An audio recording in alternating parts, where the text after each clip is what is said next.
الحمد لله رب العالمين والعاقبة للمتقين والصلاة والسلام على أفضل الرسل وسيد الأنبياء والمرسلين وعلى آله وأصحابه أجمعين. أما بعد فأعوذ بالله السميع العليم من الشيطان الرجيم. بسم الله الرحمن الرحيم. وَلْيَخْشَ الَّذِينَ لَوْ تَرَكُوا مِنْ خَلْفِهِمْ ذُرِّيَّةً ضِعَافًا خَافُوا عَلَيْهِمْ فَلْيَتَّقُوا اللَّهَ وَلْيَقُولُوا قَوْلًا سَدِيدًا. إِنَّ الَّذِينَ يَأْكُلُونَ أَمْوَالَ الْيَتَامَى ظُلْمًا إِنَّمَا يَأْكُلُونَ فِي بُطُونِهِمْ نَارًا وَسَيَصْلَوْنَ سَعِيرًا.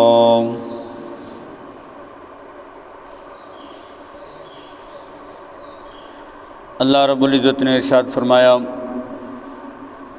وَلْيَخْشَ الَّذِينَ لَوْ تَرَكُوا مِنْ خَلْفِهِمْ ذُرِّيَّةً ضِعَافًا خَافُوا عَلَيْهِمْ.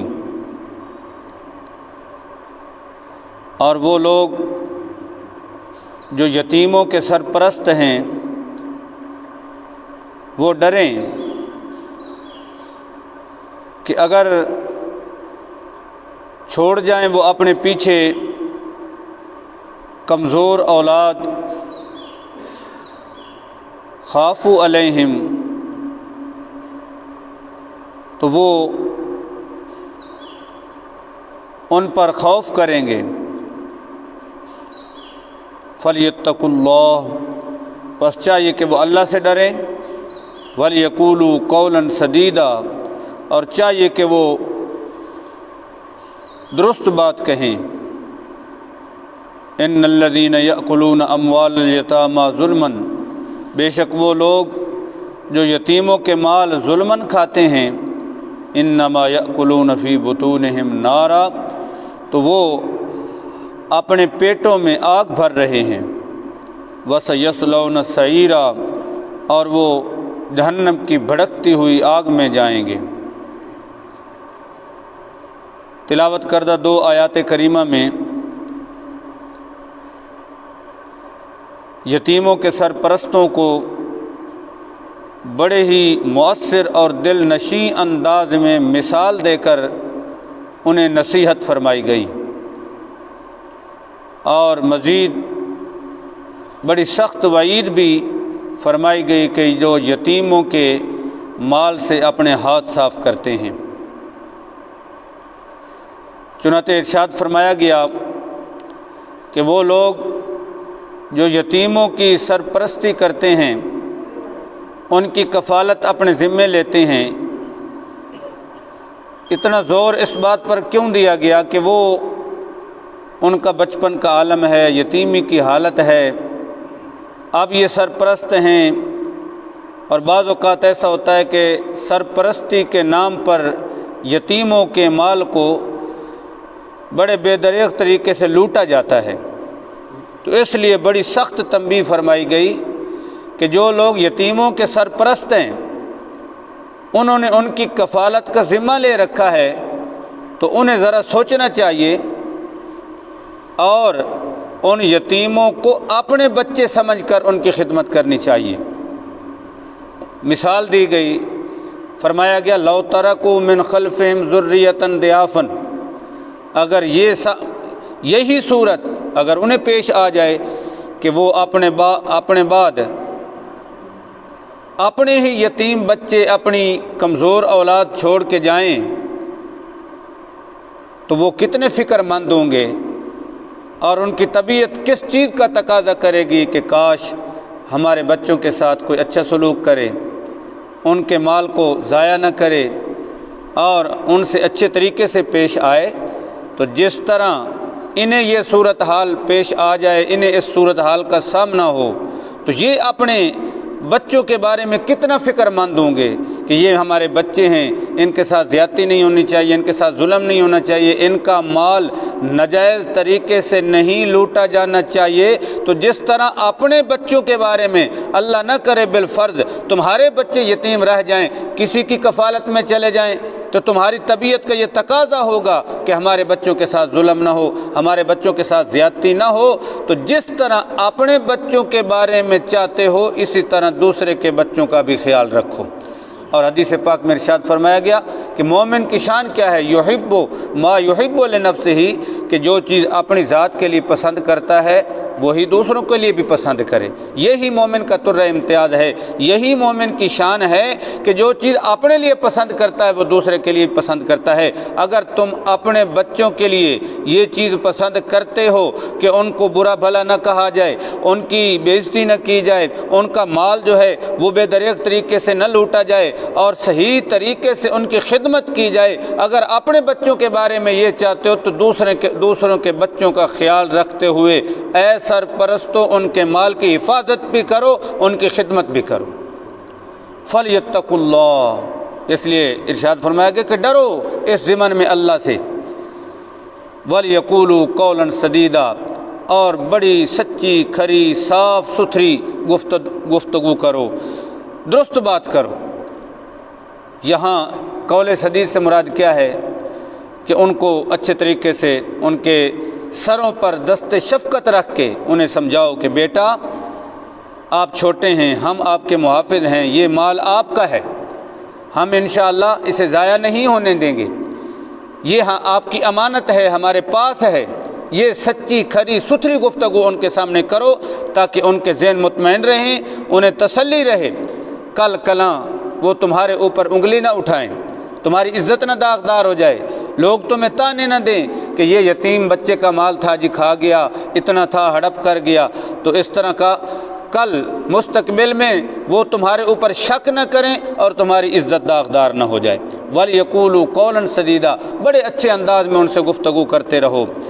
اگلی آیت میں بڑی سخت تنبیہ فرمائی گئی، فرمایا گیا اِنَّ الَّذِينَ يَأْكُلُونَ أَمْوَالَ الْيَتَامَى ظُلْمًا، جو یتیموں کے مال ظالمانہ طریقے سے لوٹتے ہیں، کھاتے ہیں، فرمایا انما یأکلون فی بطونہم نارا، وہ مال نہیں کھا رہے، وہ اپنے پیٹوں میں آگ بھر رہے ہیں۔ وسیصلون سعیرا، اور ان قریب وہ جہنم کی بھڑکتی آگ میں انہیں لے جایا جائے گا۔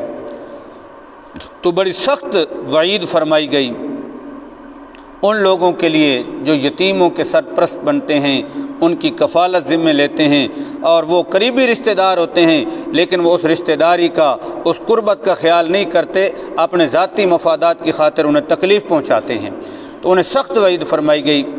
حدیث پاک میں آیا کہ نبی کریم علیہ الصلوۃ والسلام نے ارشاد فرمایا کہ کل قیامت کے دن ایک قوم اپنی قبروں سے اٹھائی جائے گی جن کے منہوں سے آگ نکل رہی ہوگی، بخاری شریف کی یہ حدیث ہے، جن کے منہوں سے آگ نکل رہی ہوگی۔ پوچھا گیا یا رسول اللہ وہ کون لوگ ہوں گے، وہ کیسی قوم ہوگی؟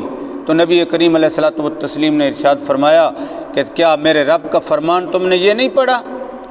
اللہ رب العزت کا یہ فرمان نہیں دیکھا، ان الذین یأکلون اموال الیتامی ظلما انما یأکلون فی بطونہم نارا، کہ بے شک وہ لوگ جو یتیموں کے مال ظالمانہ طریقے سے لوٹتے ہیں، کھاتے ہیں، انما یأکلون فی بطونہم نارا، تو وہ اپنے پیٹوں میں جہنم کی آگ بھر رہے ہیں۔ کیا یہ آیت نہیں پڑھی؟ تو فرمایا یہ سخت وعید انہی لوگوں کے لیے ہے جو اس طریقے سے باز نہیں آتے۔ یتیموں کی پرورش اور کفالت کی بہت بڑی فضیلت ہے۔ حدیث پاک میں نبی کریم علیہ الصلوۃ والتسلیم نے ارشاد فرمایا کہ جو یتیم بچے کی کفالت کا ذمہ لے لیتا ہے، اس کی پرورش، اس کی نگہداشت کرتا ہے، کریم آقا صلی اللہ علیہ وسلم نے ارشاد فرمایا میں اور وہ کل قیامت میں اس طرح ہوں گے۔ آپ نے یہ شہادت والی انگلی اور درمیانی انگلی اٹھا کے آپ نے ارشاد فرمایا کہ جو کسی یتیم کی پرورش کرتا ہے اللہ کی رضا کے لیے، اس کی خوشنودی کے لیے، اس بچے کے فائدے کے لیے، اس کا مال جو ہے، اس کی امانت جس کا وہ امین تھا، وہ صحیح طریقے سے نبھاتا ہے، اس کی پرورش کرتا ہے، اسے تنگ نہیں کرتا، اس کے مال کی حفاظت کرتا ہے، صحیح طریقے سے ذمہ داری کو نبھاتا ہے۔ کریم آقا صلی اللہ علیہ وسلم نے ارشاد فرمایا میں اور وہ کل قیامت کے دن اس طرح ہوں گے جس طرح یہ دو انگلیاں سامنے نظر آ رہی ہیں، یعنی میں اور وہ برابر ہوں گے۔ مطلب یہ ہے کہ اللہ تعالیٰ یہ درجہ اسے عطا فرمائے گا جو کسی یتیم غریب کی پرورش کرتا ہے، اس کی نگہداشت کرتا ہے۔ تو بہرحال ان دو آیات میں بڑے اچھے انداز میں، مؤثر طریقے سے، دل نشیں طریقے سے ہمیں نصیحت بھی فرمائی گئی، اور یتیموں کے مال پر ہاتھ رکھنے اور ان کو دبانے اور ضائع کرنے یا کھانے سے بھی سختی سے منع فرمایا گیا۔ یہ اتنی سخت وعید کیوں فرمائی گئی؟ کیونکہ آگے جو رکوع آ رہا ہے اس میں پوری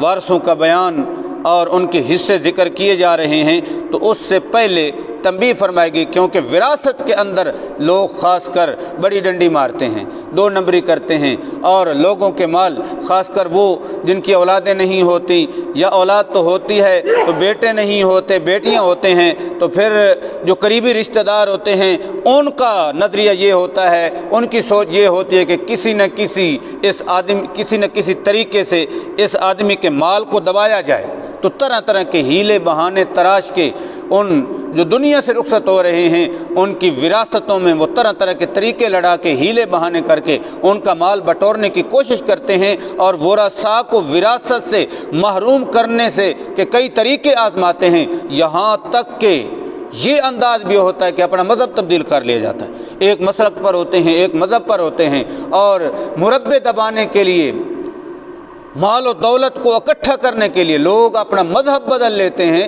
مسلک بدل لیتے ہیں، اور ایسے ایسے طریقے کیے جاتے ہیں کہ یہ جی ان کی جعلی نکاح نامے، طلاق نامے، وراثت ثابت کرنے کے لیے جعلی نکاح نامہ بنوا لی، وراثت کو سے محروم کرنے کے لیے جعلی طلاق نامے بنا لیے، تو طرح طرح کے ہیلے بہانے آزمائے جاتے ہیں اور لوگوں کو وراثتوں سے محروم کر دیا جاتا ہے۔ تو اگلے رکوع میں چونکہ سارا یہ بیان وراثت اور ورثاء کا ہے، تو اس لیے اس سے پہلے ماقبل کی جو دو آیات ہیں ان میں پورے طریقے سے تنبیہ فرمائی گئی کہ کسی کے مال پر ہاتھ دھونے کی بجائے غور و فکر اور عقل و دانش سے کام لو۔ اللہ تعالی ہمیں ان شرعی احکام پر عمل کرنے اور دوسروں کی خیرخواہی اور بھلائی کو ہمیشہ مد نظر رکھنے کی توفیق عنایت فرمائے۔